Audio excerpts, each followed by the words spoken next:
Once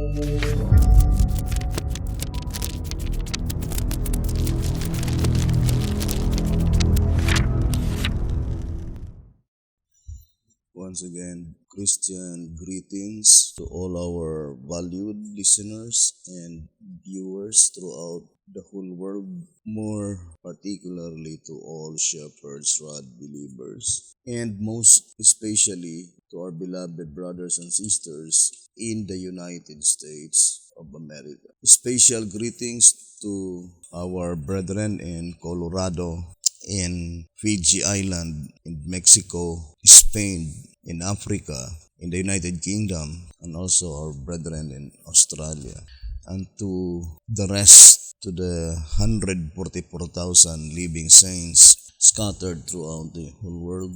Good evening, and may the good Lord bless you, brothers and sisters. This is our episode number 22 on the subject, the opening of the seventh seal. And since the seventh seal is the last seal by which it is concerned, the living, so this message is even more directly addressed to the saints who are candidates to be among the saints that will no longer to taste death. So it says here in 2SR 202, but the seventh sealing period, being the last, must concern the living.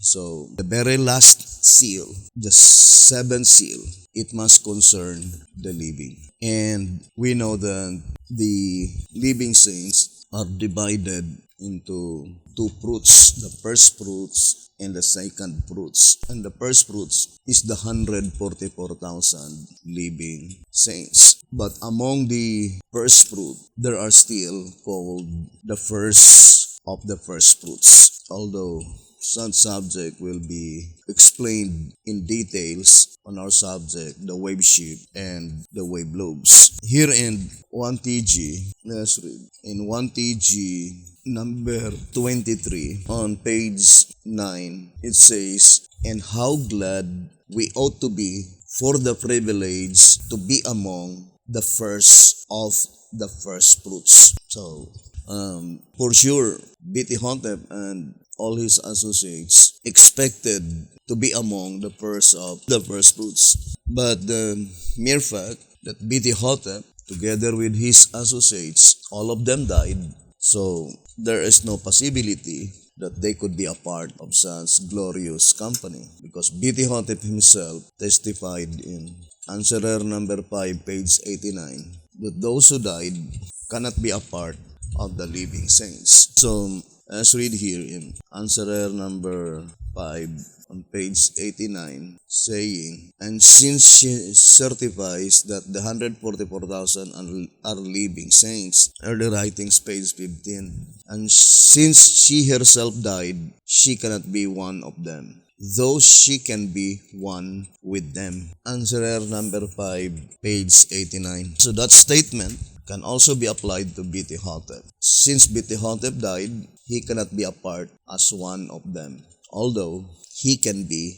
one with them. Now here in the old symbolic code, 2 symbolic code, number 10, page 9, it says, and the scriptures that have been quoted is Proverbs 3, verse 9, Exodus 22, verse 29, Deuteronomy 18, verse 3 and 4, Deuteronomy 26, verse 2, and Nehemiah chapter 10, verse 34 and 35. And then it says, from these scriptures we are not, however, to draw the erroneous conclusion that all of the first fruits are demanded by the Lord. God requires only an offering of the first fruits, as is proved by the fact of the wave sheep presented to the Lord before the individual could harvest his crop of first fruits.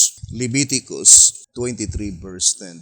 So, if you want to have more detailed explanation concerning the first of the first fruits, you can study our subject entitled The Wave Sheep and the Wave Lobes. Now, I would like to read 9 Symbolic Code 1 to 12, page 7, saying, let us all, as a obedient band, remember that we are called to the high office of conservators of the gospel, restorer of the old paths, repairers of the breach. We are called as the first of the first fruits from Laodicea, and thus we are to serve as saviors to Laodicea and of Laodicea. Obadiah, verse 17 and 21. Hence, obviously, before we can save our brethren from the fatally pernicious malady of Laodiceanism, we must first save ourselves from it. And to do this, we must now and forever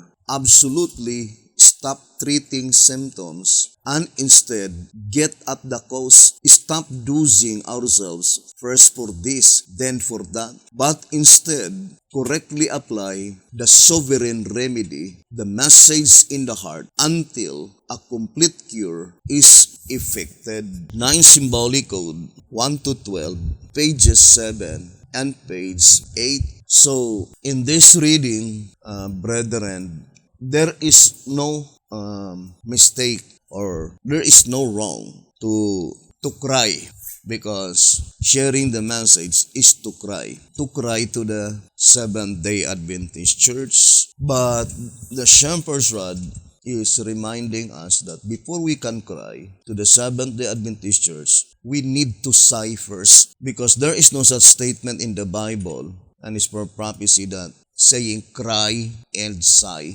but rather sigh and cry. Sighing is pertaining to ourselves, and that is why in the vision of Isaiah, brethren, we prove it several times that this vision of prophet Isaiah is directly pointing to the Shepherd's Rod believers in 4 BC 11:3:8 and 11:3:9. So whatever the experience of Isaiah here mentioned, by which it represents the experience of the last day church, according to 4 BC 11:3:8, saying Isaiah's experience represents last day church. And then it was quoted Revelation 11:19 attached to that predicted event concerning the experience of Isaiah while he was yet in vision. And the Shepherd's Rod plainly told us here in 1 TG number 27 on page 8, saying, since this message announces that the great and dreadful day of the Lord is at hand, that the judgment for the living is about to begin, and since Isaiah the prophet was given a vision of the Lord's moving into his temple for this judicial work, the prophet's experiences while he was yet in vision must therefore represent the experience of God's servants who are to announce the day of the Lord. His experience and commission must be our experience and commission. Now, this statement cannot be applied to the Seventh-day Adventist Church, because the message that was entrusted by God to the Seventh-day Adventist Church, which is the judgment that pertains to the dead, according to the General Conference Special, saying the judgment for the dead, furthermore, is not the message of the great and dreadful day. It does not even touch on the prophecies of the great and dreadful day of the Lord. General Conference Special, page 39. So there is no other people under the sun by which unto them was committed the judgment of the great and dreadful day of the Lord, or the judgment that pertains to the living, except the Shepherd's Rod believers, you and I, brothers and sisters. So our merciful and loving God illustrates our experience, or in other words, I would like to read this reading in the old symbolic code, saying, so let us read the statement given by the voice of inspiration in 4 symbolic code number 10 to 12, page 2. 4 symbolic code number 10 to 12, page 2, entitled The Church in Prophecy. The Church in Prophecy. And I would like to read the portion saying, it says, "We shall see how completely the Lord has foretold to His church." So I'm talking now about the church mentioned in 4 BC 11:3-8, saying Isaiah's experience represents last day church. Now look at the statement here. It says in 4 symbolic code number 10 to 12, page 2, saying, "We shall see how completely the Lord has foretold to His church," to you and I, the predicted members of the 11th hour church. It says, "We shall see how completely the Lord has foretold to His church the course that she should follow. Also the course that she would follow, and the ultimate results in either case." So, of course, the statement, the course that she should follow, is indicated by the Lord. Or in other words, if we want to obtain eternal life, eternal joy, to be a part in God's kingdom, then we need to obey the course that God wants us, that, brothers and sisters, according to this reading, the course that she should follow, or the course that supposed to be, that is the course that we need to follow. But also, the statement saying the course that she would follow, indicating that the Lord is a God by which He grants to everyone absolute freedom. Although God gave us complete information concerning the course that God desires us that we need to follow, but still, God never forced the will of any such individual. But God already laid down in His written words, accordingly, the result in either case. Or in other words, if we will follow the course that God wants us to follow, of course the result is eternal joy. But if we will not follow the course that God wants us to follow, but we would follow our own inclination, then of course the result is lamentation, mourning, and woe, eternal damnation.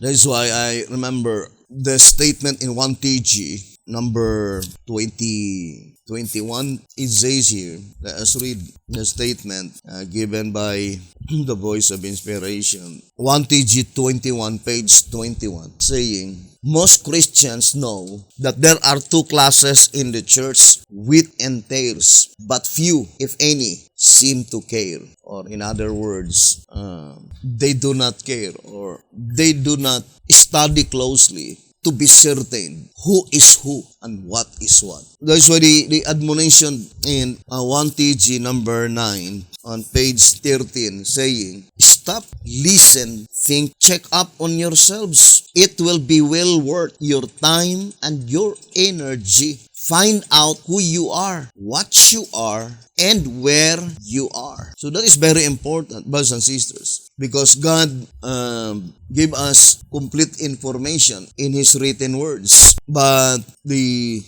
shepherd's rod says in 1 TG 21, page 12, "All who are too lazy to study and who give the devil a chance to sow devilish seed in their hearts, making them believe that the preacher or the minister will take them through the pearly gates, having no experience of their own, are cheated of eternal life. They instead get eternal death." 1 TG 21, page 12. And the shepherd's rod says here in track number 3, page 4, saying, "Let us come out of the stupor of presuming on God's grace, yet regarding Him responsible for any consequent issue of our life. He has perfectly done his part in fully charting the narrow path to the kingdom. Now let us do our honest best to follow therein to the end of the way, for the joy that awaits us there. But never shall we do so save in returning to the old landmarks by forsaking the devil who has turned God's people from the way, the truth, and the life, John 14 verse 6, into a way which seemeth right unto a man, but the end of which are the ways of death. Proverbs 14 verse 12. And as far as the Bible, the small prophecy in the shepherd's run is thus concerned, only by the prophetic knowledge of the Word of God, or only by the prophecies, that we can be able to ascertain clearly where we are going, brothers and sisters. And I think that is in 2TG 11:12. It says, the oil can but represent revealed prophetic truth that lightens the path ahead. 2TG 11, page 12. I think their statement, BTOTF says that we will know where we are going, brothers and sisters, and only by the prophecies that direct our steps, that we will know where we are going. Although that statement is also enough, that it is only the revealed prophetic truth that lightens the path ahead. Oh, that's not the message. By the prophecies only can we prove and disprove, accept or reject any message. Yes, only by the prophecy. Track number 6, page 4. But there's a statement saying, by the prophetic truth only, we can be able to know where we are going. And here in 1TG 21, page 21, let us go back again. It says, most Christians know that there are two classes in the church, wheat and tares, but few, if any, seem to care. And it says, but we as reformers, though, especially since we have been given this great light on the subject, cannot afford to be indifferent. We may now intelligently choose to be with or choose to be tares. If after knowing this truth, some choose to be tares, they of course will have gained nothing and need not be surprised when they land in hell. 1TG 21, page 21. Now, I do fully believe that this vision of the prophet on 4 BC 11:38 and 11:39, it is the course that, if possible, every Davidian should follow. It is really wonderful, and not only wonderful, but reveals the unlimited or unfathomable love and mercy of God bestowed unto us, that our experience was already illustrated through the vision of Isaiah, brothers and sisters. And the mere fact that the 144,000, they will have the same experience, by which illustrated by that song as indicated as the song of their experience. So, in page 24, I would like to read the statement. None but the 144,000 can learn that song, for it is the song of their experience, an experience such as no other company have ever had. And in the next paragraph, it says, how can it be possible for all to sing the same song if it is a song of their experience, except they all have the same experience? 1SR, page 24. And in order for the 144,000 to experience the same experience, our experience, if we want to be among that living saints, 144,000 in number, then we need to follow the experience of Prophet Isaiah while he was yet in vision. And it is even more applied to the people who will announce the great and dreadful day of the Lord, by which such description cannot be applied to the Seventh-day Adventist Church, because not only that they are not announcing the message of the great and dreadful day of the Lord, but at the same time, they were against it. So the shepherd's rod plainly declared in 1 TG 27:8, saying that this experience of Isaiah, saying the prophet's experiences, 1 TG 27:8, the prophet's experiences while he was yet in vision must therefore represent the experience of God's servants who are to announce the day of the Lord. His experience and commission must be our experience and commission. And accordingly, this experience of Isaiah represents the experience of God's people at the time when the judgment for the living is about to begin. Now, brothers and sisters, the judgment for the living mentioned in that reading is the blotting out of names. So, in this vision of Isaiah, as also given to the prophet, Sister White, is given unto us so that our names will not be blotted out. And the mere fact that in 4 BC 11:38 attached Revelation 11 verse 19, by which Revelation 11 verse 19 in reality is the last verse under the description of the seventh trumpet. So, we need to ascertain clearly why is it that the prophet attached Revelation 11 verse 19 to the experience of prophet Isaiah on chapter 6, by which such experience of Isaiah while he was yet in vision is only given by God to illustrate the experience of God's people who will announce the great and dreadful day of the Lord, that before we can proclaim that message, the great and dreadful day of the Lord, we need first to experience the experience of Isaiah.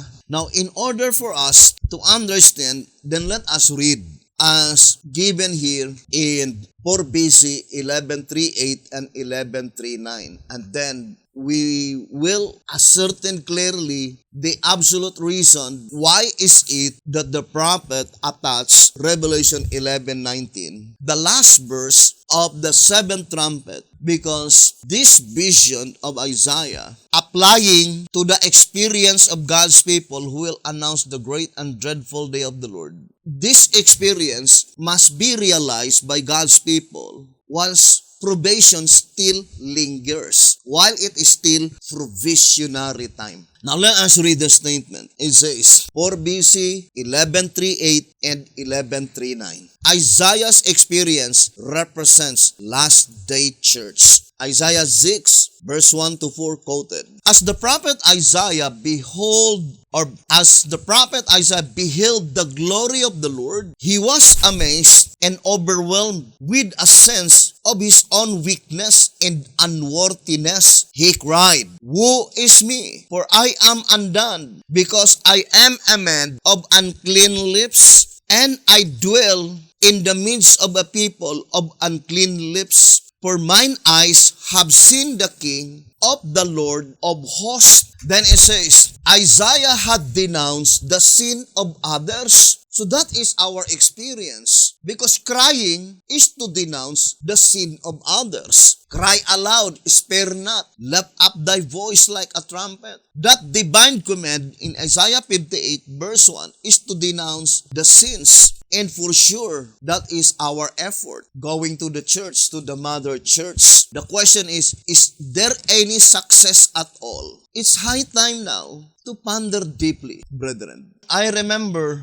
the statement in 2SR in page 296. 2SR 296, it says, "Success never fails when the command of the master is obeyed." 2SR 296. Success never fails when the command of the master is obeyed. So it is high time now to review the Bible, the writings of Sister White, and more particularly, the Shepherd's Rod publications. For sure, the divine command in Ezekiel chapter 9 is closely connected to Ezekiel chapter 4. So let us connect our subject to Ezekiel chapter 4. And then we could be able to comprehend the true meaning of the vision of Isaiah while he was yet in vision. That God wants us to follow such experience of Isaiah. What is the experience of Isaiah? Now, I would like to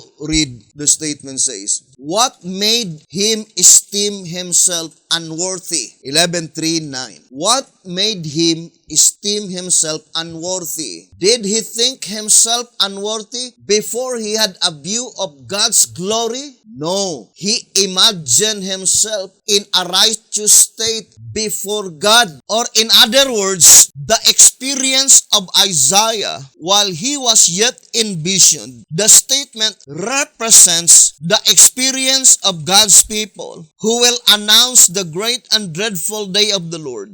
Is the same to say that our experience, we as Shepherd's Rod believers, was already illustrated by our Almighty God through the vision of Isaiah. That the illustration of his experience while he was yet in vision, in reality is portraying our experience by which we came a period of time, we pass a period of time by which we are crying, denouncing the sins of the mother church, the Seventh-day Adventist church, because of the absolute belief that by such effort, by such work, we can receive the seal of the living God. The only way that we could receive the seal of the living God. And to repeat again, there is no mistake of crying, denouncing the sins of our estranged mother. But the most important thing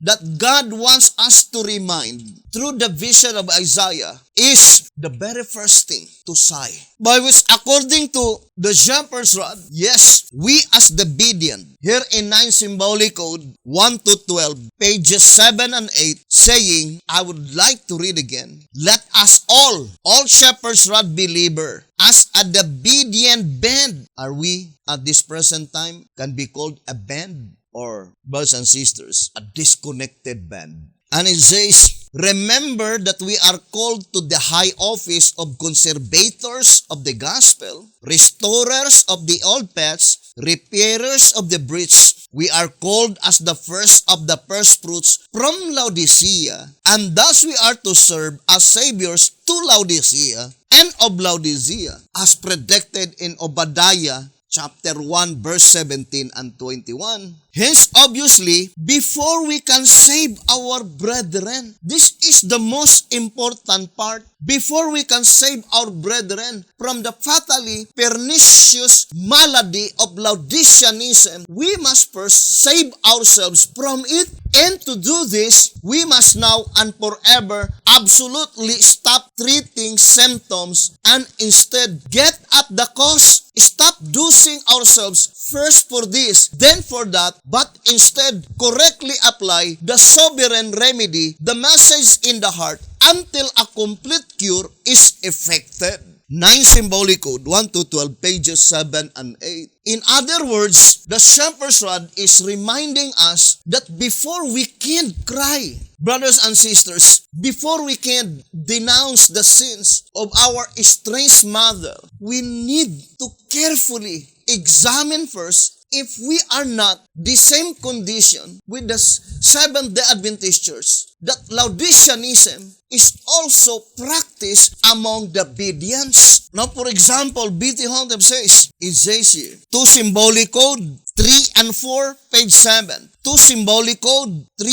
and 4, page 7. So, and I think now, let us read, brothers and sisters, the statement given in the Shepherd's Rod. It says here, we claim to be reformers. Now, let us apply the pronoun we to the Bedian. We claim to be reformers, calling the brethren's attention to their slackness in following the teachings of the spirit of prophecy. And for sure, being also graduated in that DLI, they called Davidic Levitical Institute. During that seminar, we are studying closely how to disarm such attitude of being prejudiced. We gathered many passages to open their understanding to become open-minded. That's what we are doing when we are visiting the Seventh-day Adventist Church. Now, I would like to read again into Symbolic Code 3 and 4, page 7. We claim to be reformers, calling the brethren's attention to their slackness in following the teachings of the spirit of prophecy. But shall we, on one hand, criticize them for their unbelief, and on the other hand, we ourselves do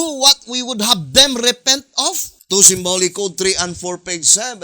Therefore, the golden rule must be strictly followed. Would you think God is working with us, saying to the Seventh-day Adventist Church, we want to open their understanding that they need to believe the Shepherd's Rod, because the Shepherd's Rod publications are very important publications that without this message, we cannot reach the kingdom. And we tried our utmost ability to open their understanding. But in reality, we of ourselves, that when someone will come to us, will visit us, by which such visitor is already a Shepherd's Rod believer, we cannot sit down together as Christians and we close our congregation. Do not listen. Then think it thoroughly, brethren. Is that the people by which God is working? The statement given by the Shepherd's Rod, let us stop treating the symptoms. That is only the symptoms. Let us go to the bottom, brothers and sisters. The cause of such disease. Why is it that God's people arrive into that condition, Laodicean condition, lukewarm, Laodiceanism? So let us stop treating the symptoms, right? According to 9 Symbolic Code 1 to 12, page 8. But rather, we need to get the root cause. I would like to read, brothers and sisters, here in 1TG, number 15, page 5. Let's read the statement. 1TG, number 15, page 5. In rejecting the prophets, the Jews thought they were surely keeping out of deception and thought that they were thus actually loyal to Moses' writings and consequently to God.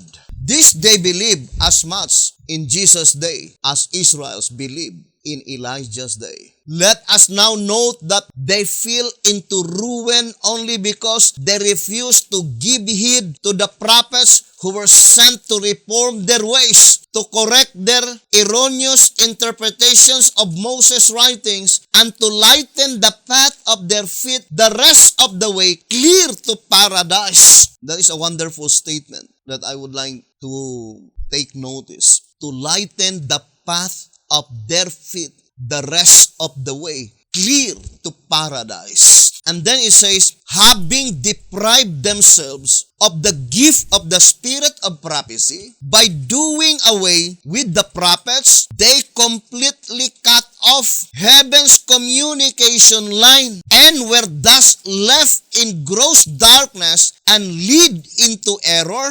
fanaticism, and crime. They became self-sufficient, proud, boastful, and high-minded. That is the result, brothers and sisters. The consequence, according to the voice of inspiration, the consequence by doing away with the prophets. They completely cut off heaven's communication line and were thus left in gross darkness and lead into error, fanaticism, and crime. They became self-sufficient, proud, boastful, and high-minded. Now let us focus for a while to the subject in Ezekiel chapter 4. What we need to do is only to re-study, because truth will remain as truth. In TM page 107, it says, truth in conflict with error only manifests its strength. So that statement indicating that like oil in water, truth is eternal and conflict with error will only manifest its strength. And in track number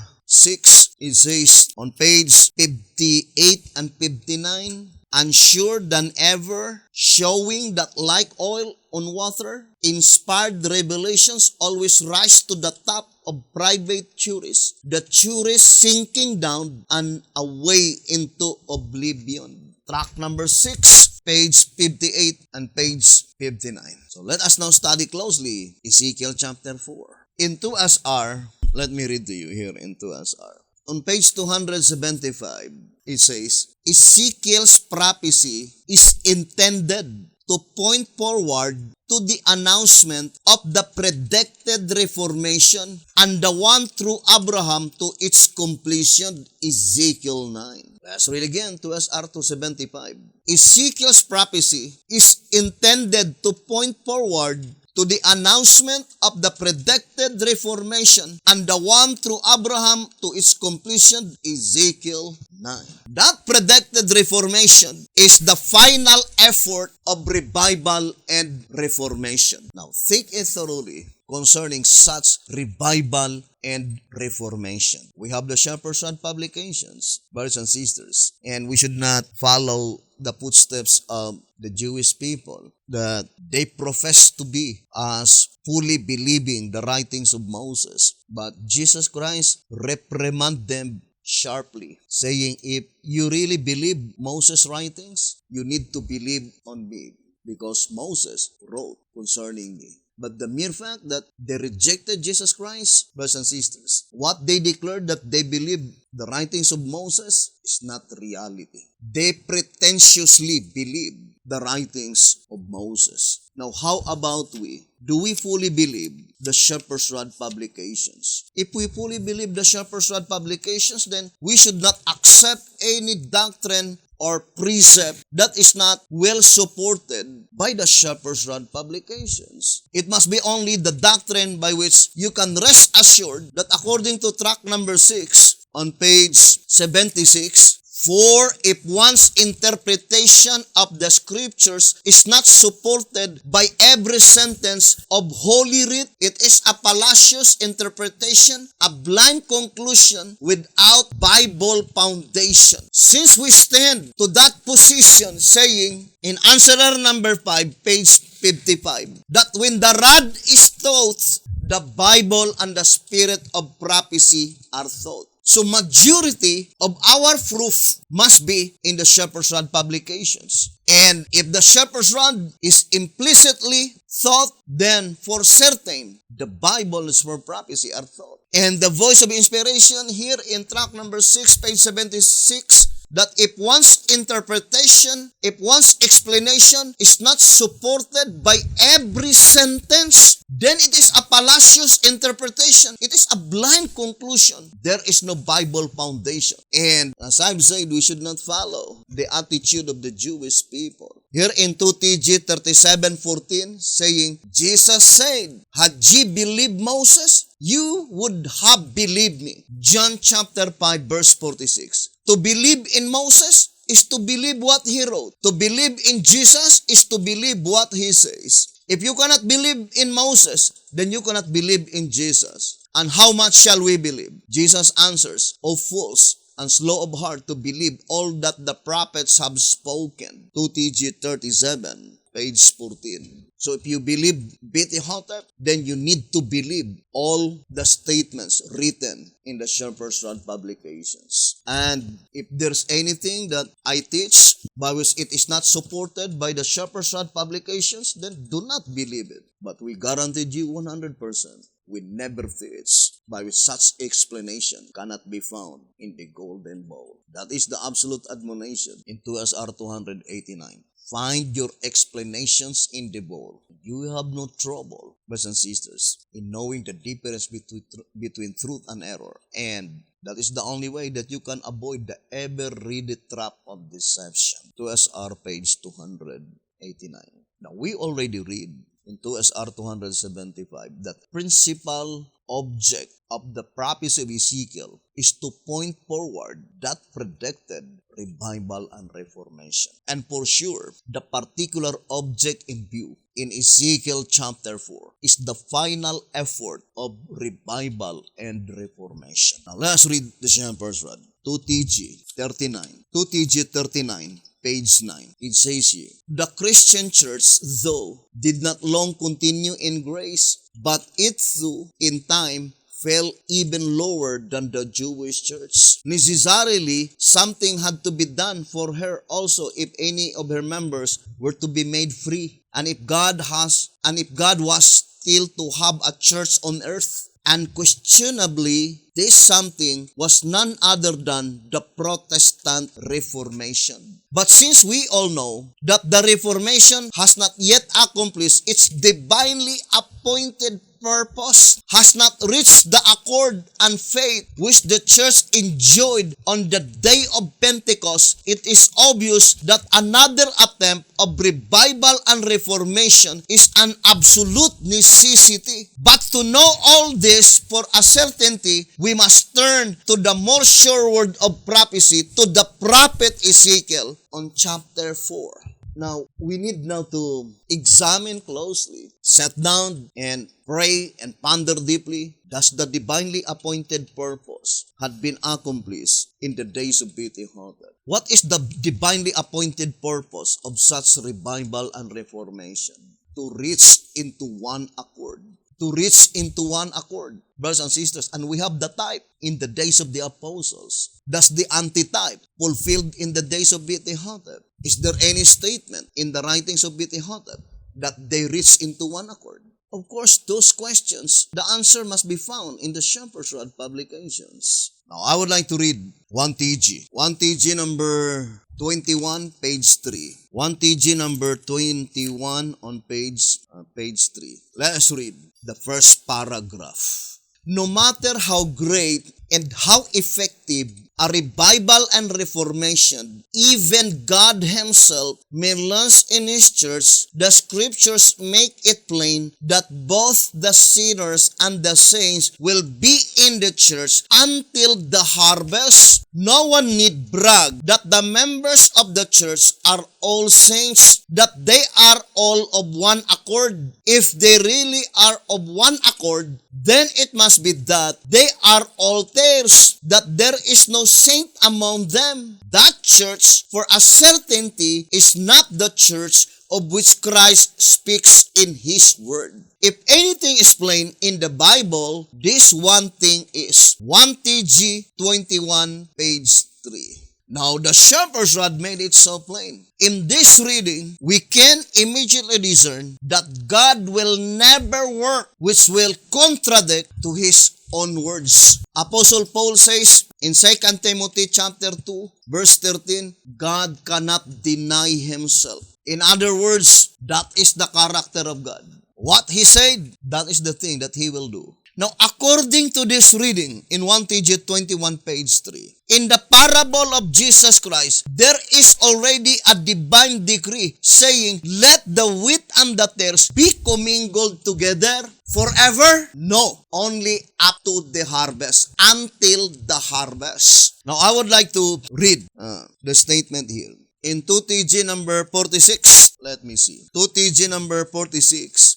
I think that is page 26. Let's read. Beginning from page 25, then 26. It says, in order satisfactorily to answer these questions, we must first consider the conditions upon which the early disciples of Christ received the gifts of miracles, for only similar conditions will bring similar results. First of all, every one of the disciples, it will be remembered, came to one accord. Acts chapter 2, verse 1. Before they received the gift, before the Pentecost, though they were jealous of one another and were desiring to excel one another in position, prestige, and everything else, Christendom today is even worse off.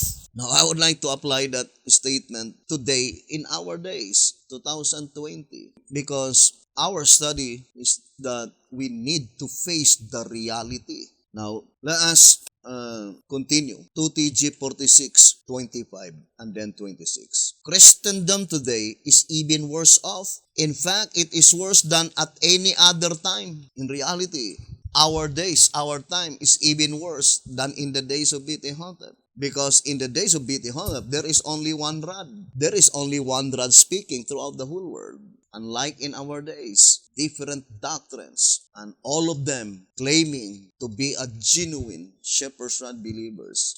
And each of them are evangelizing the Seventh-day Adventist Church and trying to convert to become a Shepherd's Rod believer. While in the Shepherd's Rod, the Bedean circle, there is even more greater problem than in the Seventh-day Adventist Church. And that is why B.T. Hotep says in 9 Symbolic Code 1 to 12, page 7 and 8, before we can save our brethren from these pernicious maladies of Laodiceanism, let us first save ourselves from it. That statement, brethren, in Testimonies for the Church, Volume 1, 190, saying, "Dear friends, do not deceive your own condition. You cannot deceive God." Brothers and sisters, that statement is very serious. In other words, we need to see the worst of our case. I remember the statement in 1TG, here in 1TG number 27, page 6, brothers and sisters, Micah 6, verse 6 and 7 is a prophecy. It is a prophecy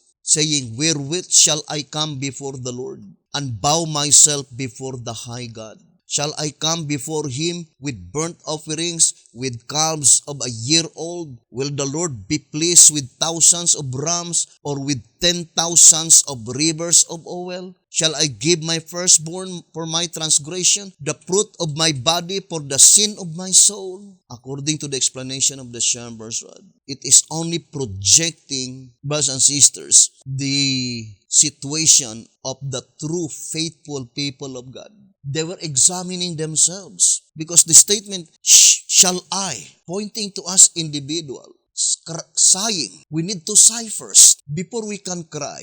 And it says here, let us read 1TG 27, page 6. From these verses, it is apparent that the unfoldment of these scriptures brings a revival and reformation among God's people, such as the world has never seen. Those who receive the truth in its fullness. That is a wonderful statement, that should be the consequence, that should be the result, the reality. Those people who understood the entire plan of redemption, the more they understand the plan of redemption, the more they became humble. To become proud and boastful, in reality, is only an indication that we knew nothing concerning the plan of redemption. It says here, those who receive the truth in its fullness humbly confess that they are sinners and that they wish to know the worst of their case. They gladly sacrifice anything and everything. I remember the statement in 2SR saying that here in page 17, in 2SR page 17, saying, "There could be nothing more pleasing to God than for one of His children to ask in faith the way of truth. If there is any power in the words of Jesus, then surely he who desires to know the truth and is willing to obey it, though it may demand that he sell all and give to the poor, renounce the world and all its inducement, it would be impossible for that soul to remain in darkness." 2SR page 17, the same statement here. The only people that they could receive the truth in its fullness are the people by which they gladly sacrifice anything and everything, and to them no sacrifice is too great that would bring them closer to the Lord. Or in other words, anything, everything, in order to bring closer to the Lord. That sacrifice, in reality, is only a very small sacrifice. It is not really a great sacrifice. The only sacrifice which is great is the sacrifice of Jesus when He died on the cross. And it says here in 1TG 27, page 7, as soon as their pride of opinion leaves them, as soon as they humbly inquire how to come and bow before the Lord, just that soon the answers comes to them. 1TG number 27, page 6 and page 7. Now let us continue our reading on 2TG 46, page 25. Never before has there been such controversy, such wrangling, such accusing and damning in trying to exalt self and put down the other. Well, I think it is no need to explain what is happening among us, among the media. Accusing and damning in trying to exalt self and put down the other. This is not in particular with regard to the fact that one sect disagrees with another. For all know that were there no differences, there would be no sect. Ponder this statement. For all know that were there no differences, there would be no sect. I would like to paraphrase that statement. For all of us knew that were there no differences among the Bereans, there would be no division among the Bereans today. Why is it that there are divisions? Because there are differences of opinion. Some believe this, the other do not believe. And the things that they believe, the other don't believe it. Were there no differences in understanding the Shepherd's Rod publications, the Berean would not be divided today. And then it says, rather, what is of special concern is the fact that scarcely even two individuals within one sect agree on all points of teaching and practice. And I really experienced this statement because there is two Bible workers of the Berean, and both of them are under one umbrella. But when they visited some of the Church of the Seventh-day Adventists, in the front of the Seventh-day Adventist brethren, they have different ideas. And the result is that they were arguing. Can you imagine, brothers and sisters, that situation? And it says, and besides being rife with dissensions, divisions, and bigotries of every kind, every denomination in Christendom is, in addition, shot through and through with every other spiritual ill. And who can deny it? Then it says, long before these sad conditions developed, the Lord forewarned that men would fall asleep and let the devil sow his tares among the wheat. Or in other words, it was already predicted in the Bible that when the servant would fall asleep, the devil sow his devilish seeds, the tares. Do we believe the parable of Jesus Christ? What is the statement in 2 TG 37:14? To believe Jesus Christ is to believe what He says. Is there any exemption in the parable? God cannot work something by which it is contradictory to His own words. And look at all the examples given in the Shepherd's Rod. From the time of Joshua, when Joshua died, when Malachi died, when all the apostles died, when Luther died, Knox, Wesley, Campbell, Miller, White, all these movements were fallen into the satanic flood. Would you think the Berean is exempted in that parable? That when Beti Hotep died, that the Berean movement had not fallen into the satanic flood? Then Jesus Christ is not telling the whole truth. But the fact is that, brothers and sisters, all others will fail, but God's word will stand forever. I will no longer deal in that portion because we explained that several times in our different episodes. But at this time, I would like to focus to that predicted event, the divinely appointed purpose of such revival and reformation to arrive God's people into one accord. It is a prophecy and it must be fulfilled.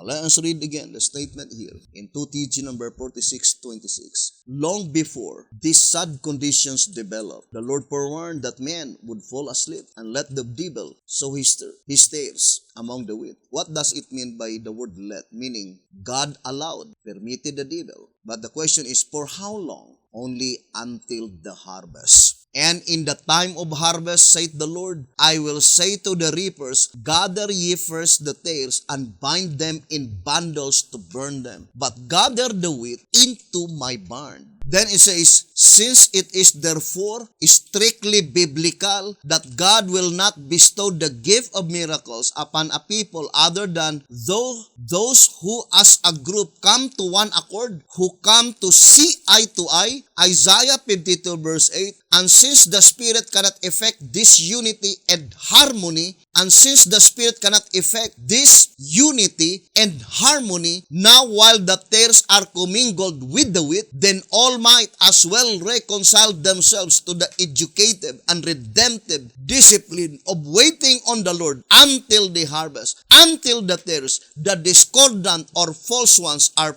poured out. 2 TG 46, page 25 on page 26. Now, we already read, right, in 1 TG 21, page 3, that there is a divine decree. Let the wheat and tares be commingled. And in that reading, in 1 TG 21, page 3, declared clearly that there is no such thing that God's people will arrive into one accord while the tares and the wheat are still commingled. And it is explained very well in 2 TG 46:26, saying, since it is strictly biblical, brothers and sisters, that such miracle, gift of miracles will be bestowed by God only to the time when God's people will arrive into one accord. And since it is the Holy Spirit that will bring God's people in such unity and harmony, the Spirit cannot effect, the Spirit cannot fulfill in the midst of them such unity and harmony, bring them into one accord while the tares are still commingled among them. So the statement says, for how long? Until the harvest. Therefore, in the period of the harvest, there must be a group of people by which they are the very people predicted beforehand to arrive into that divinely appointed purpose of such revival and reformation to reach God's people into one accord, as stated in 2 TG 39, page 9. And since Betihotep himself definitely testify in Answerer number 1, page 18, let us read. It says, it was written in 1944, do the bad along with the good are still coming, for we are yet in the period in which the wheat and the tares, the good and the bad fish commingle. Answerer number 1, page 18. The prophet himself gave a straight testimony that they were still living in a period of time by which the decree, the divine decree, are still in existence, saying, let the wheat and the tares commingle together. And Betihotep says, the bad along with the good, the wheat along with the tares are still coming. For we are still in the period by which the tares and the wheat are still commingled. Then for sure, in such testimony, brothers and sisters, God's people in the days of Betihotep did not as yet arrive into one accord. Historically, because if they arrive into one accord, there is no such prediction in the Bible as in the spirit prophecy that at the time when God's people will arrive into one accord, they will be divided. But what happened in 1955, immediately when the prophet died? What happened to the obedient? I remember this statement in 2 TG number 24. It says on page 17, today, private interpretations have harmed and confused the world more than at any other time. But this word today is more definitely applied today, year 2020. Look at the shattered sectarian world of today. It has split Christendom into hundreds of sects, chiefs of all sizes, one disagreeing with the other. Who can say that their diverse private interpretations of the scriptures are inspired, dependable, or profitable for anything but to cause Christians to quarrel and bicker among themselves over theories and doctrines? Are these presumptuous interpreters of the scriptures bringing Christians to one accord, fitting them for a second Pentecost? Or are they dividing and unfitting them? Are they not making fools of themselves in the eyes of the non-Christian world? Would you think, is it not appropriate if we will say, are they not making fools of themselves in the eyes of the non-shepherds, rod believers, the Adventist world? It is plain to see that they are not even as wise as the wise men of Joseph's day or of Daniel's day. It sounds hard, I know, but it would be worse to leave them sleeping without doing something to awaken them. No one can watch a blind man walking into an open bridge without doing something to prevent him from walking headlong into the river. If they do not open their eyes now, then who can say that they are not the people who hardly stand a chance? Now let us examine now ourselves through the subject in Ezekiel chapter 4 as explained by the shepherd's rod. Now let us read. First 2TG 39 page 10. 2TG 39 page 10. It says, furthermore, Ezekiel is commanded to lay siege against it, to take it. Now since that this Jerusalem stands for the church, while among the Gentiles, and since God commands his own servant, the prophet, to besiege it, to protest against it, and to take it, it is therefore obvious that the church that Jerusalem here portrayed is shown as having been drawn away from God, and that God is endeavoring to rescue her, to effect a reformation in her midst. For such cause, therefore, is Ezekiel's siege. To TG 39, page 10. Now let me ask a serious question to the Debatean, all Shepherd's Rod believers. Can you cite any statement in the Shepherd's Rod that in Ezekiel 4, such revival and reformation, which cometh from God, that such divine command was not given to Ezekiel? Or there is a divine revival and reformation by which God launched, even though there is no prophet among them? Think it thoroughly, brothers and sisters. In 1TG, let me read to you. 1TG number 10. It says in page 27. 1TG number 10, page 27. It is therefore useless to agitate revivals and reformation while one knows not what and how actually to revive and to reform. It is commendable to hold up the standard. So it is commendable if you will hold the standard. Health reformation, Sabbath reformation, that is commendable. But the shepherd's rod says, but it certainly is not in God's order for one to work up something and to call it revival and reformation.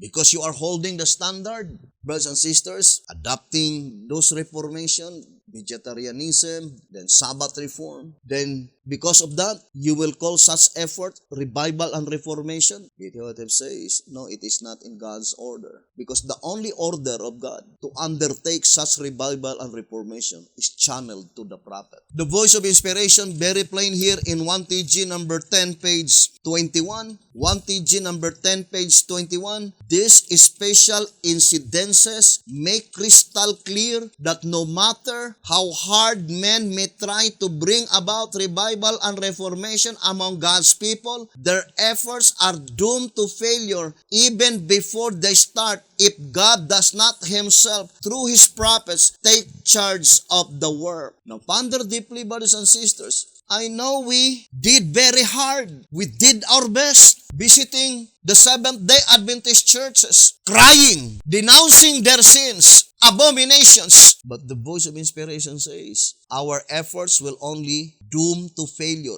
even before we start. It is high time now to realize and acknowledge the fact we are only wasting our time and our energy. It would result only to doom and failure. In 1TG number 14, on page 17, 1TG number 14, page 17, let us read the statement. 1TG number 14, page 17. We should now be convinced, hoping that it's one of us should be fully convinced. Because it is one thing that we need to realize. Unto whom does the Shepherd's Rod publications were written? Is it to them who don't believe the Shepherd's Rod, or to them who believe the Shepherd's Rod? For example, Apostle Paul says in 1 Corinthians chapter 14, let's read 1 Corinthians chapter 14, verse 22. Wherefore tongues are for a sign not to them that believe, but to them that believe not. But prophesying serveth not for them that believe not, but for them which believe.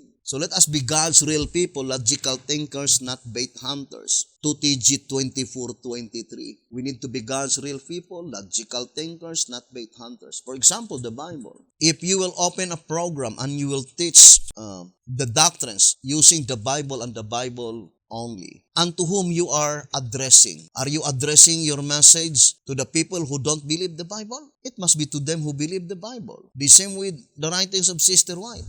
It would be out of value, however important such teachings in the writings of the Spirit of Prophecy, to them who don't believe it. So it will serve only to those who believe it. So the Shepherd's Rod publications is addressed to them, to those who believe the Shepherd's Rod. Hear ye the rod. It is even more definitely applied to the Shepherd's Rod believers. Now, let us read this statement in 1 TG 14:17. To the genuine, real Shepherd's Rod believers, it says, we should now be convinced that as long as this divine command, there is a divine command and principle of interpreting God's word is overlooked and abused. I know that these two things is different. The word overlook must be applied only to the people by which I would like to use the term, they ignorantly, without their notice, they did not know that they already overlooked such divine command. But the second one is abuse. To abuse something,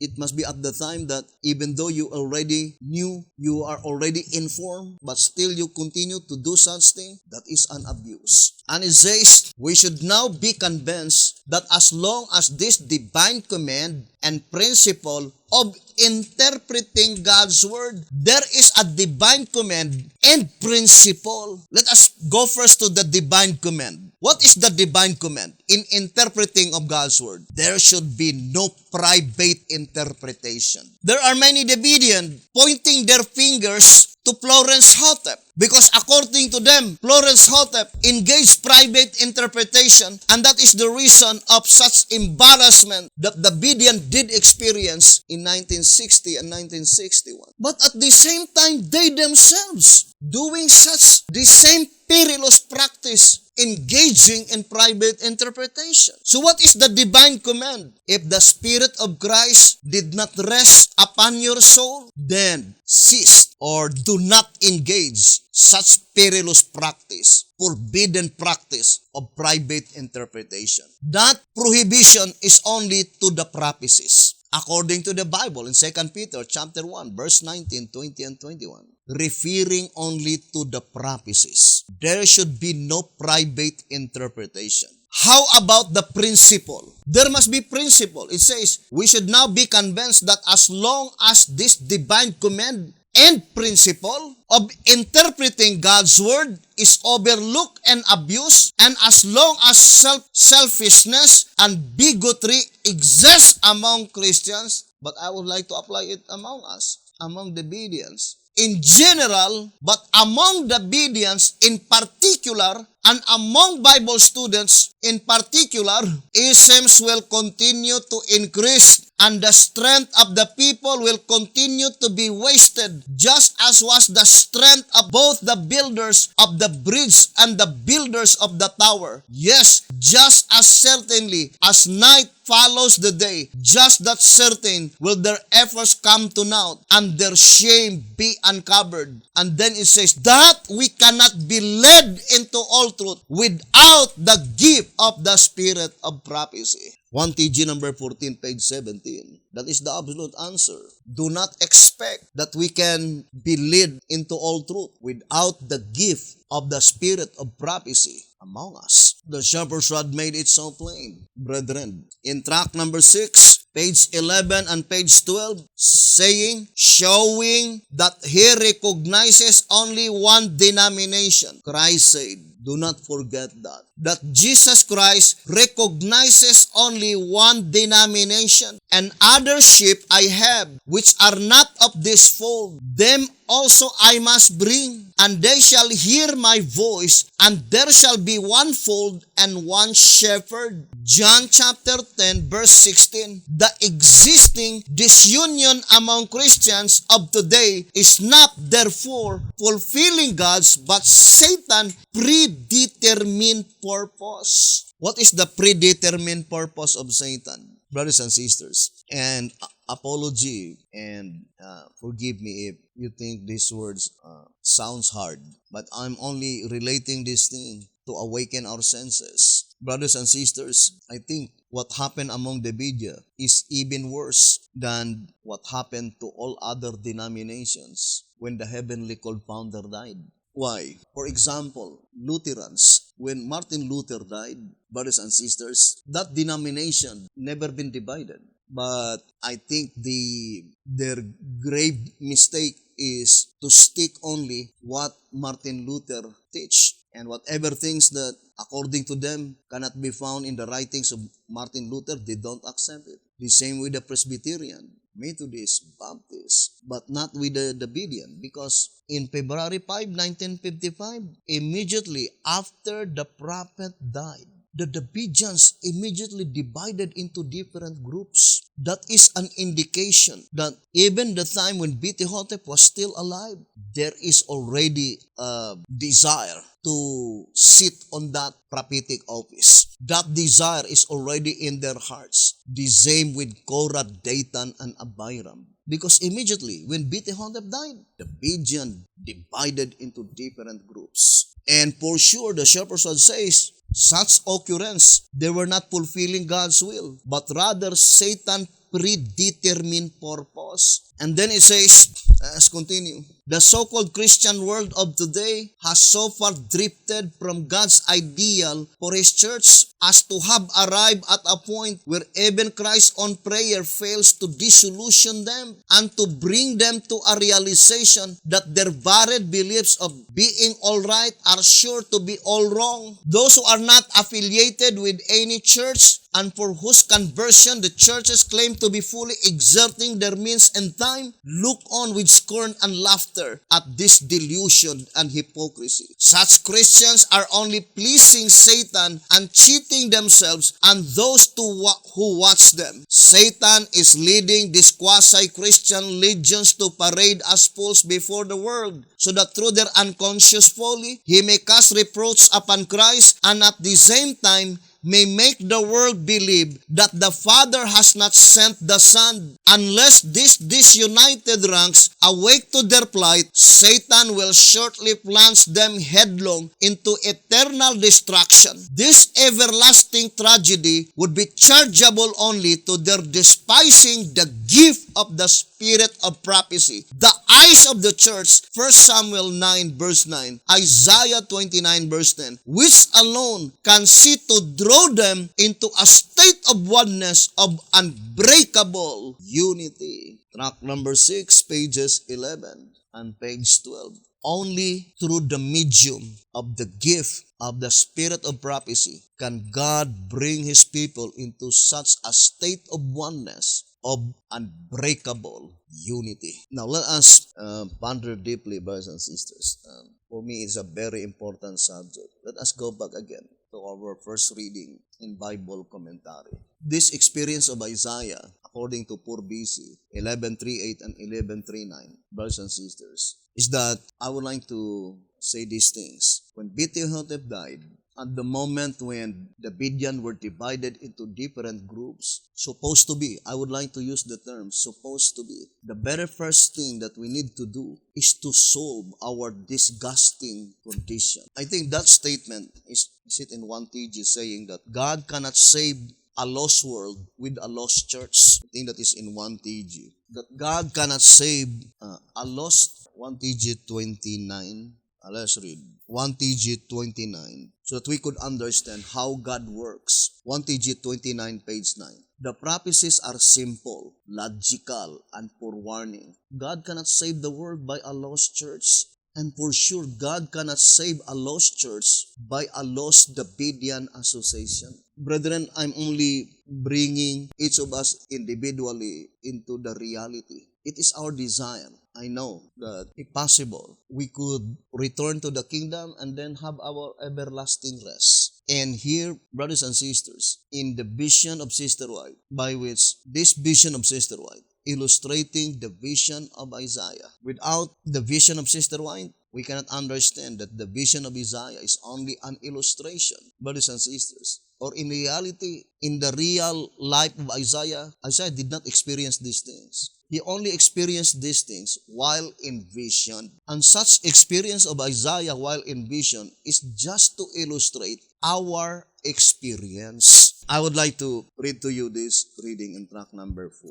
Track number 4 on page 24. Track number 4, page 24. It says, when the church drifts with the current of the world away from the Lord, He can no longer bless her, lest He drive her the faster downstream toward destruction. The only way that He can then save her and bring her back to him, is to withdraw his helping hand from her until she finds herself grounded on a reef of her own folly, with the first waves of retribution beating over her sides. Then only will she respond to his voice. Now I would like to emphasize the statement, God withdraw his helping hand. So let us analyze first how God showed his helping hand among his people.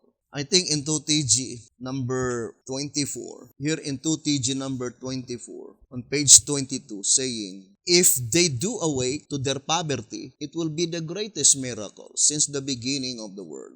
I say it will be the greatest because they feel no need of God's help through inspiration, expect none, are prejudiced, suspicious, and fearful of everyone that disagree with their preconceived idea. They are therefore even harder to reach with the saving truth for today than were the Jews of yesterday. You see the statement? They feel no need of God's help through inspiration. So God's helping hand is channeled through inspiration, through the channel of inspiration. And how could God send to the Gideon the channel of inspiration? By which in reality, immediately when Beth-Hotep died, they immediately engaged in such forbidden practice, private interpretation. It is an indication that they don't need God's help. And God allowed that these things will happen unto us, and it was illustrated in the vision of the prophet Isaiah. Here's another statement in the shepherd's rod, the same taken from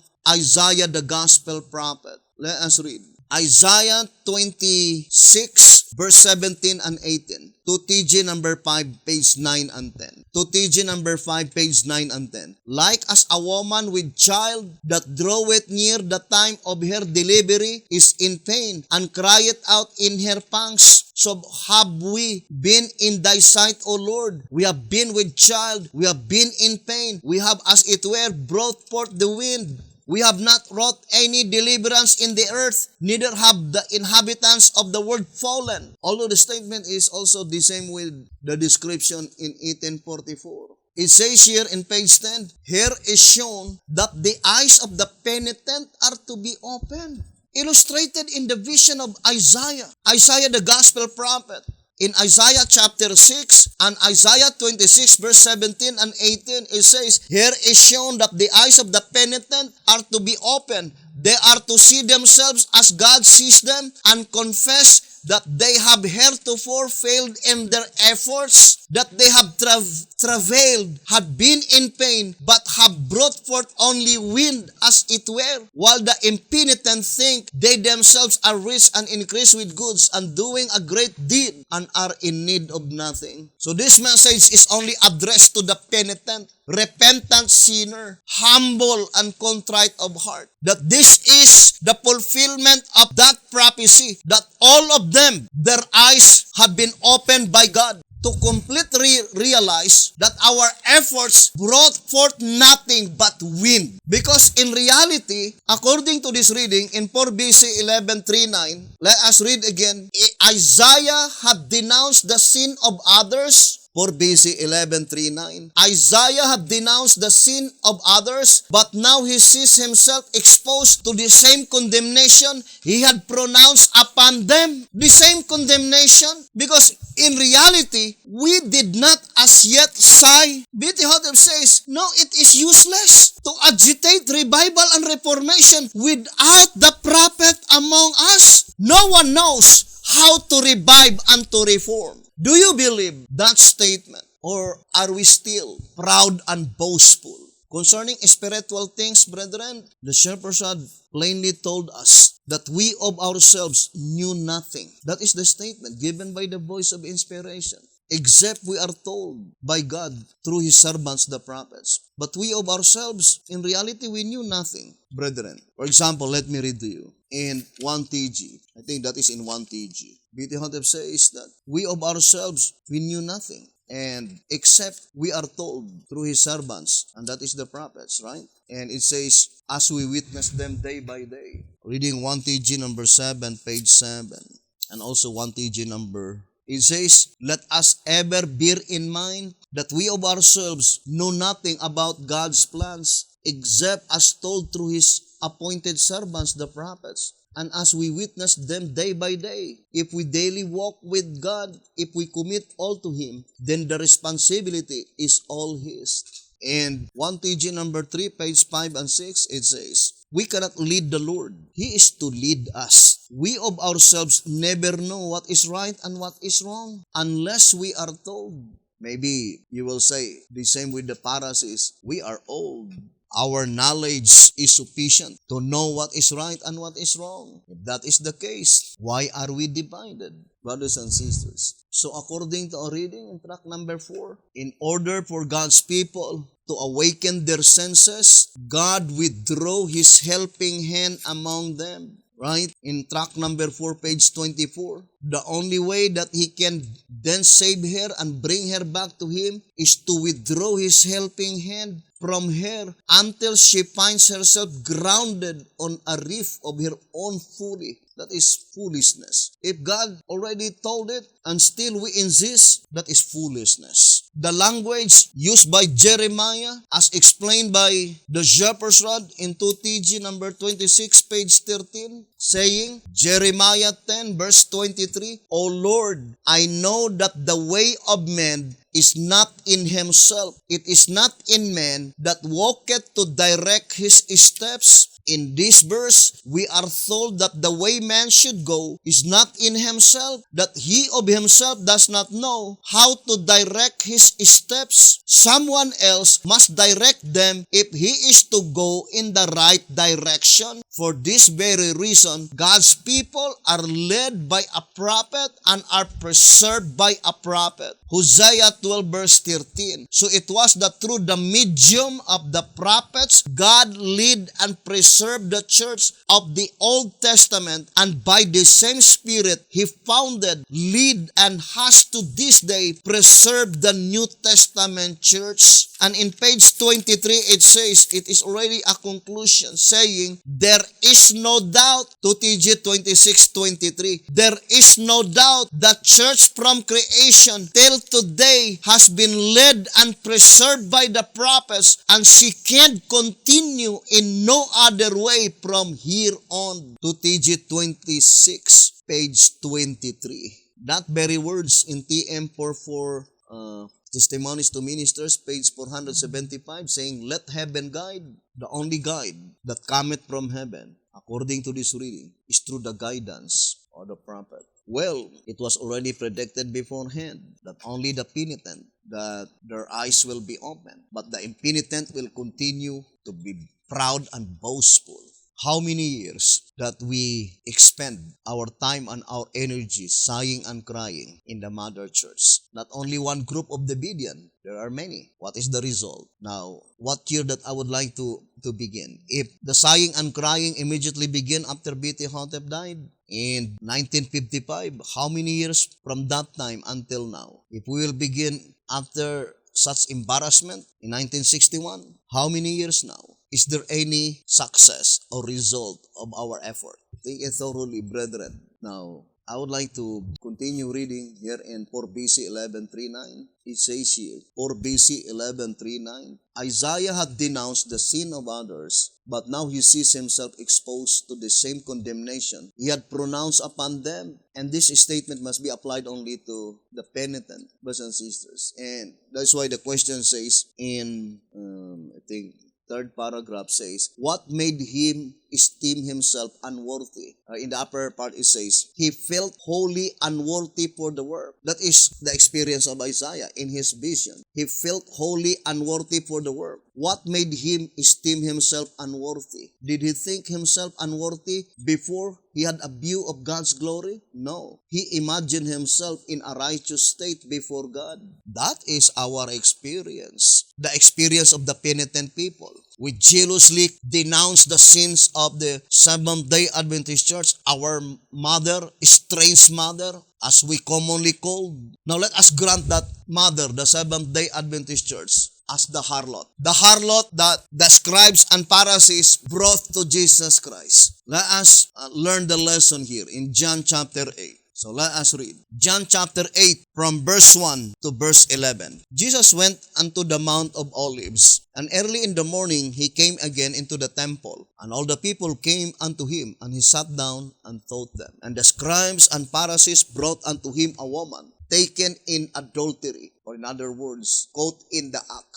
And when they had set her in the midst, they say unto him, Master, this woman was taken in adultery in the very act. So can you imagine? This woman had been taken in adultery in the very act. Then they said, Now Moses in the law commanded us that such should be stoned. But what sayest thou? This they said, tempting him, that they might have to accuse him. But Jesus stooped down, and with his finger wrote on the ground, as though he heard them not. So when they continued asking him, he lifted up himself and said unto them, He that is without sin among you, let him first cast a stone at her. And again he stooped down and wrote on the ground. And they which heard it, being convicted by their own conscience, went out one by one, beginning at the eldest, even unto the last. And Jesus was left alone, and the woman standing in the midst. When Jesus had lifted up himself, and saw none but the woman, he said unto her, Woman, where are those thine accusers? Hath no man condemned thee? She said, No man, Lord.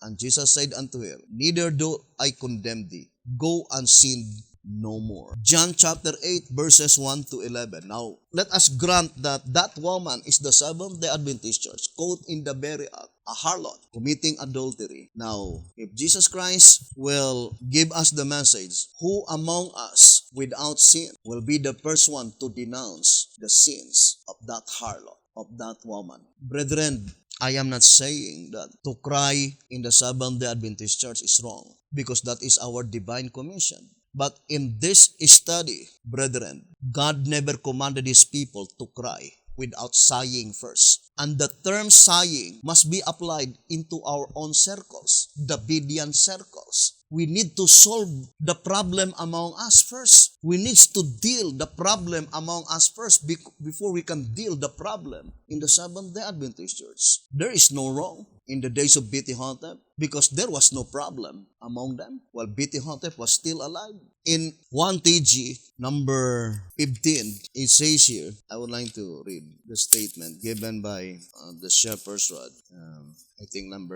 Let me see. 1 TG number 14, page 15. 1 TG number 14, page 15. You are familiar with the fact that there was no ism trouble in Moses' day as long as Moses alone interpreted the word of God to the people. But just as soon as Korah, Dathan, Abiram, and others aspired to Moses' office, ism trouble started. And the only remedy that even God Himself could find was to cause the earth to open her mouth and to swallow the ism-breathing multitude, the self-appointed representatives of God.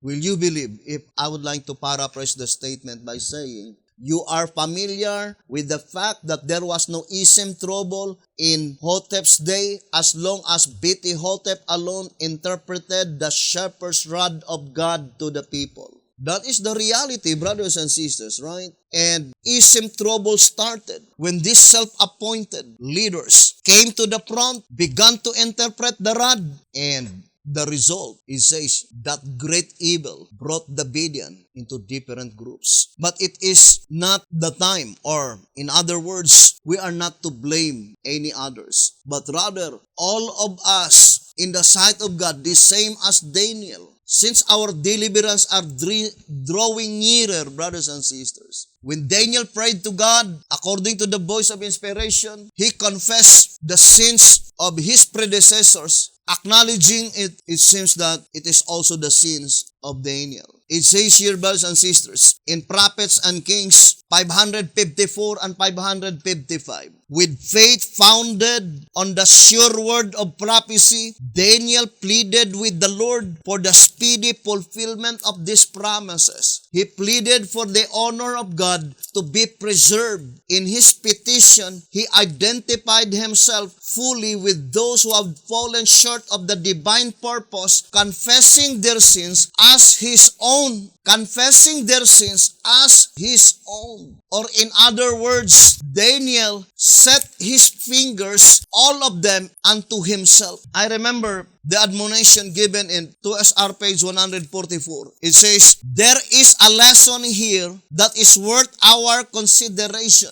2SR 144. Let the sinner place his finger on his sin. Even myself, brothers and sisters, I know I am not worthy. As a matter of fact, brothers and sisters, I considered myself as the chief of all sinners. I have many failures, shortcomings. But the first thing is that I could not deny God's calling. I feel such responsibility that had been given by God upon my shoulder. And I could not understand really, brothers and sisters. I could not understand to myself because I am not worthy. And that is why even before I proclaim this message in internet, I already prayed to my God that, Lord, I am planning to proclaim this message through internet, through broadcasting, since that is your appointed, chosen medium to finish the gospel work. As you have stated in White House Recruiter, page 36, and also in 2SR 229, that through this modern science, it is God who inspired them so that the gospel work will be quickly finished. It was illustrated in the Bible in Revelation 14, verse 6 to 12, brothers and sisters. The three angels' messages are flying in the midst of heaven, illustrating that it must be through broadcasting, through the air. And the mere fact that the technology in the days of BT Hotep cannot be compared in the technology in our days, plainly indicating that the appointed, predicted time did not occur in the days of BT Hotep, but in our days. And I know God is listening to me when I prayed it several times. That, Lord, if because I am decided to proclaim this message through internet, and being human, I know that there are many things that I do not understand. But if there is no divine calling, or this message did not originate from you, Lord, and since you are listening, even to as my prayer is indicating that if it is not your will, it is not your message, before the time that I will broadcast this message, if possible, you can take my life. Because this life is only borrowed from God, and He has an absolute prerogative to take this life. You can take this life, and if possible, I could rest in the grave so that I could not deceive people if this message is only to deceive people. But if you will preserve my life until to the very day, to the very time that I could begin to broadcast this message, forgive me, Lord. For me, it is an indication that this message originated from you. Because if this message does not originate from you, Lord, please do not waste my time. And I don't want to waste my energy to broadcast this message. And I am nothing in the sight of God. So I told my Almighty God, please, you can take my life. If you will save me, I will be thankful and grateful. But if I'm not worthy for salvation, that is your prerogative, O Lord. But the only thing that I prayed such thing because I want to be sure, brothers and sisters. And since I'm still alive, brothers and sisters, I will continue broadcasting this message. And still the same. If the Lord sees that I'm only deceiving people, that this message does not originate from Him, still, I am willing, brothers and sisters, I'm willing to offer to the Lord that to take my life, rather than to continue broadcasting, and by which in reality I am only deceiving people. And I know I am not worthy, brethren. So, to those who are accusing me, attacking me, ruining my reputations, you don't need to attack my characters and ruin my reputation, because me of myself, I already deeply considered that I am sinner. I only deeply consider that I am not worthy of this work, but I cannot deny God's calling. But in your accusation, in all of your attacks against me, brothers and sisters, if God would not save me, still, I am willing to accept that, because God is a God of justice. And there is only a deep obligation that rests in my heart to proclaim this message. Brothers, this is the only thing. And here in 2SR 144, I would like to read again the statement. There is a lesson here that is worth our consideration. Let the sinner place his finger on his sin. By disobeying God's word in any form, you are breaking one or more of His eternal laws. This is your final opportunity to either accept or reject salvation. Mercy is knocking at the door for the last time. Will you, brother, will you, sister, give your heart to God? 2SR page 144.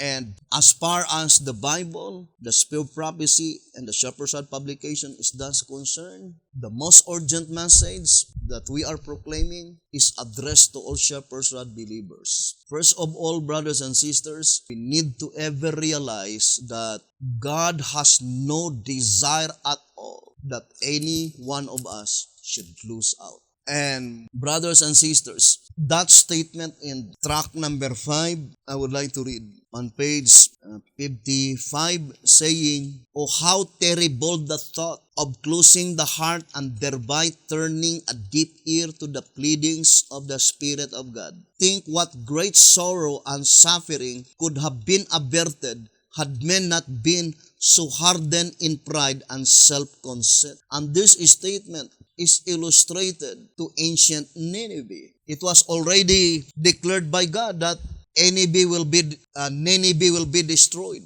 But what happened when all of them repented of their sins? So in this occurrence illustrated, brethren, the desire of God, that He is a merciful God. It says here in 1SR page 30, saying, "May God lift us from the low spiritual level into which we have fallen and save us from this Laodicean lukewarm condition. May we, as wise Nineveh of old, defeat the prophecy that heaven may rejoice." If all of us, the Berean brothers and sisters, will come together and humble ourselves before God, for sure, not even one Shepherd's Rod believer among us will lose out. The Shepherd's Rod declared clearly in 2SR page 218. Let us read. It says, "Had the church as a body, or at least the leaders of the Seventh-day Adventist denomination, accepted the message of reform as presented to them in the Shepherd's Rod, Volume 1, there would be no necessity for that class to fall by the figure of the 5 men with the slaughter weapons. It is the reception or rejection of the message that will fix the destiny of the two classes." This statement is even applied unto us, Shepherd's Rod believer. There is no necessity that there is a Shepherd's Rod believer that will lose out. But the fact is that it is by reception or rejection of the message of present truth that will fix the destiny each of us. Those people, brothers and sisters, that who will be able to grasp the true meaning of this message, they will really experience the same experience as was Isaiah. We will sit down and ponder deeply, and we will feel our unworthiness, crying to the Mother Church, denouncing the sins of that harlot. Let the message of Jesus Christ be brought upon our soul, each of us individually. Now, let us read again the statement here in 4 BC 11:3-9. Isaiah had denounced the sin of others, but now he sees himself exposed to the same condemnation he had pronounced upon them. He had been satisfied with a cold, lifeless ceremony in his worship of God. He had not known this until the vision was given him of the Lord, how little now appeared his wisdom and talents as he looked upon the sacredness and majesty of the sanctuary. How unworthy he was, how unfitted for sacred service. His view of himself might be expressed in the language of the Apostle Paul. "O wretched man that I am, who shall deliver me from the body of this death?"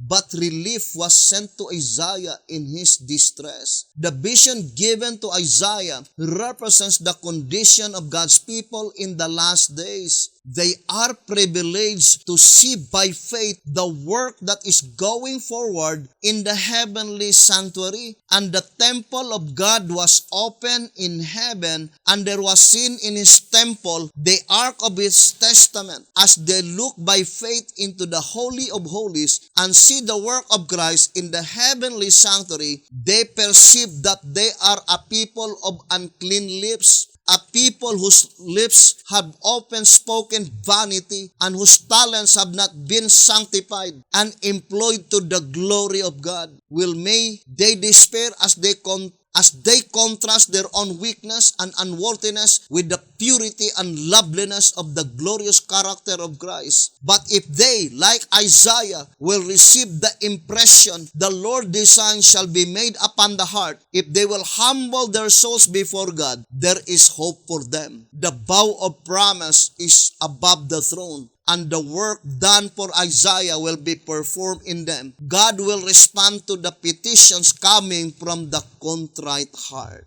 Isaiah had a wonderful view of God's glory. He saw the manifestations of God's power, and after beholding his majesty, a message came to him to go and do a certain work. He felt wholly unworthy for the work. What made him esteem himself unworthy? Did he think himself unworthy before he had a view of God's glory? No. He imagined himself in a righteous state before God. For BC 11:38 and 11:39. So, whether we'll accept that declaration given by the voice of inspiration that's supposed to be to the penitent, that would be their testimony. That would be their experience. We pass a period of time that we denounce the sins of the Seventh-day Adventist Church. That woman regarded as harlot. We jealously cry. But not until this message came to us, we forget that we need to sigh first before we can cry. Sighing is we need to look at first our own circles. That is the golden rule. I think I'm looking for that statement in the Shepherd's Rod concerning Matthew 7, and try to find this in the commentary in the Shepherd's Rod. Matthew 7, I think, verse 3. And why beholdest thou the mote that is in brother's eye, but considerest not the beam that is in thine own eye?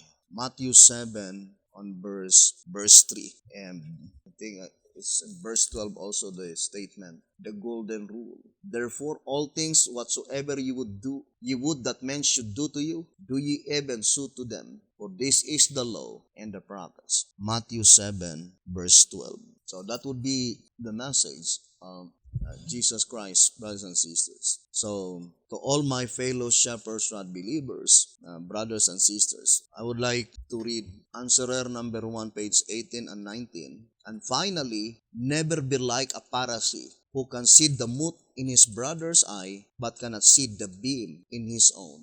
Matthew 7, verse 3. For after all, who art thou? Asked the Lord. Art thou thyself not a Laodicean? So that is the question. Who art thou? Asked the Lord. Art thou thyself not a Laodicean? So that is the question. Are we Davidian? Are we not Laodicean? Are we not in the Laodicean condition?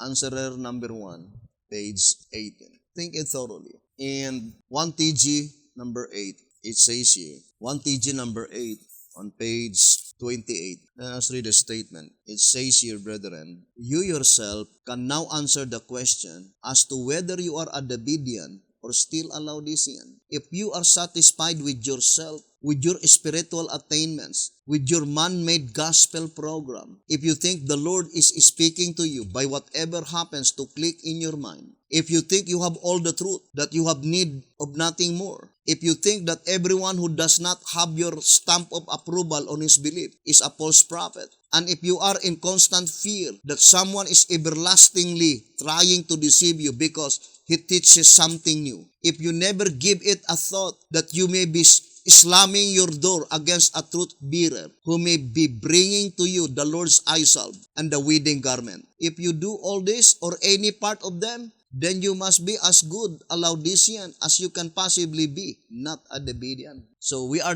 Davidian in name, but Laodicean in nature. Think it thoroughly. Any part of them that you will be doing, brothers and sisters, the shepherd says, then you cannot be a Davidian. You are a Laodicean. And in 2SR page 10, the statement says, as the present day confusion and misunderstanding of the scriptures among Christendom is proven by the multiplicity of sects, it is evident that the churches are in the Laodicean state. So that is the proof that you are in the Laodicean state. If you are divided, there is confusion, misunderstanding.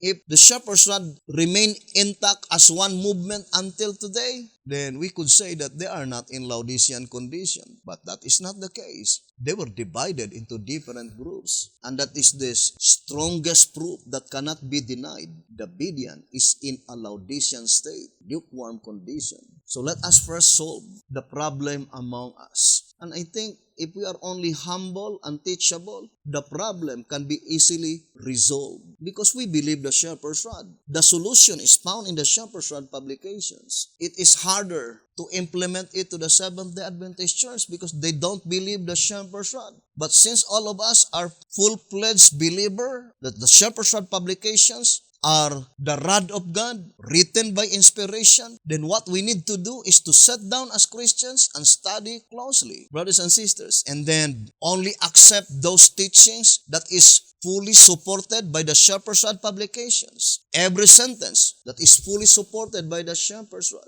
In the Great Controversy, I think 439, let me see, the Great Controversy, there's a statement concerning it in, I think that is Ephesus, the commentary of Ephesus chapter, let me see, the Great Controversy, page, I think 379.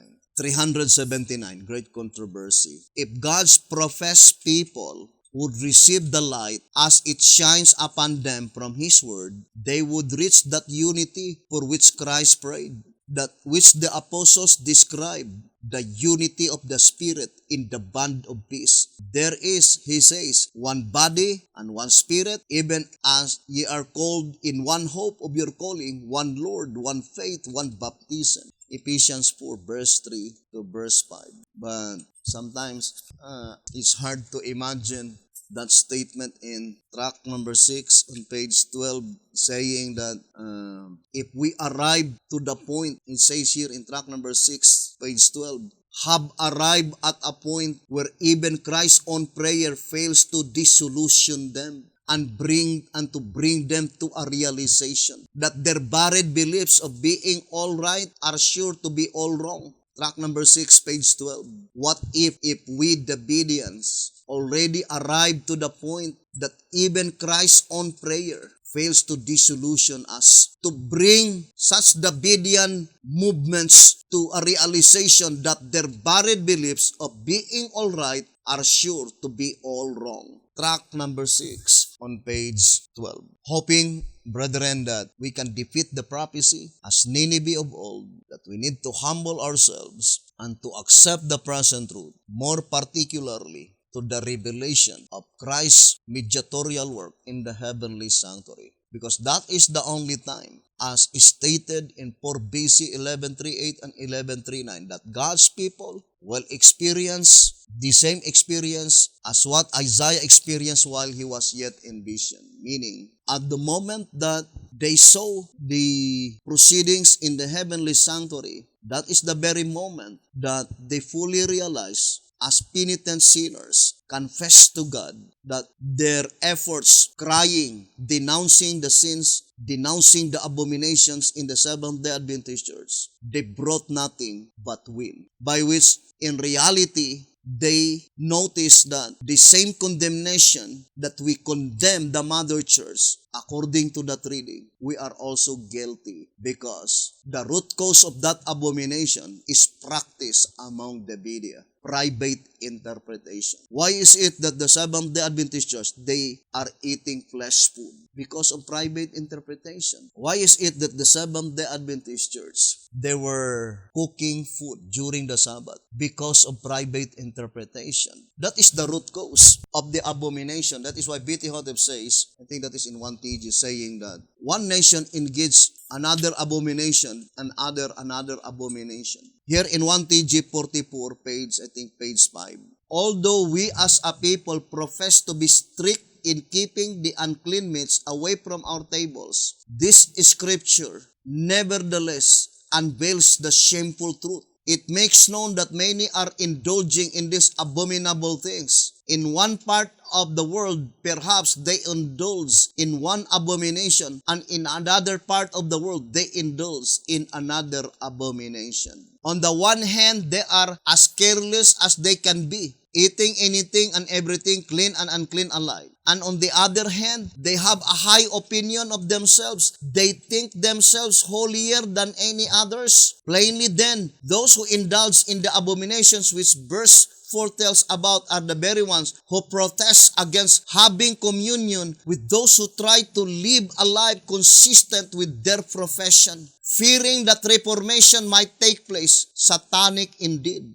God hates hypocrites more than he hates any other kind of sinners. Those who are thus pushed to the right and to the left see the perfect fulfillment of this scripture at this very time. So that is very plain, brothers and sisters. Here in 1TG, I do not know if that is the right page. 1TG number 44. Here in page 4 and page 5. So, brethren, to repeat again, this message is not against to any shepherd's rod believer, but rather it is for our own good, brethren, because it's hard to imagine that we, the Bedean, thought that we are already 100% worthy of salvation, going to the kingdom, because we cry to the Seventh-day Adventist Church, brothers and sisters, while in reality, we of ourselves cannot go together to study while supposed to be. If there are people who can sit together to study the Shepherd's Rod publications, it must be the Shepherd's Rod believers, because we profess to believe whatever written in these publications. We need to be honest of our profession of faith, brethren, because soon, very soon, the time will come when everything is too late. This is the last reading that I would like to read to you in 1TG 24. It says here, and we will continue to our next episode. 1TG number 24, page 12. The Lord counsels them to be honest with Him, honest in their profession of faith. So we need to be honest with God and honest in our profession of faith. If we profess as Shepherd's Rod believers, then we need to believe everything that is recorded in the Shepherd's Rod publications. Thank you very much for listening and viewing this program. May the good Lord bless you and have a wonderful evening.